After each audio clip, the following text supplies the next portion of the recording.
may gani kinadaot siya tuntod na. Nadaot pa ni siya nga panahon nga pagkuha ka sa tindahan, ibalik man eh. Magpaayo ani, nadaot man siya, magpaayo ni. Magpaayo ka, balik kag 300. Nya pagpaayo pagawas nimo di japon mo andar. Imong kuha atong 300. Nganong kami ang mga tao mo atong ospital, bisa ka to namatay na pabayro namang gyapon ay naunsang itabo na. So panawagan sa atong gobyerno, pandaymig balaod nga magtumbok sa usa ka warranty sa kinabuhi sa tao kumusol sa ospital. Okay? Bisag katong gibayad, bisag kuhain na lang ninyo og mga bali yun. Sige.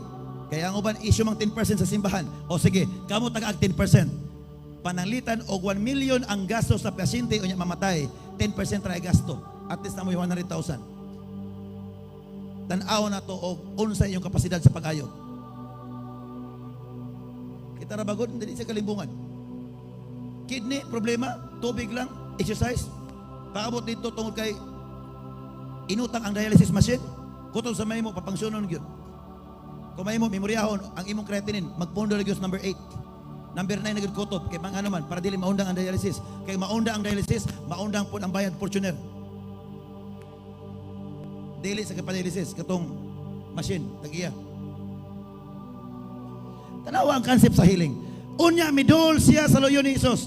Mihikap sa what? Sinsid sa iyang kupo.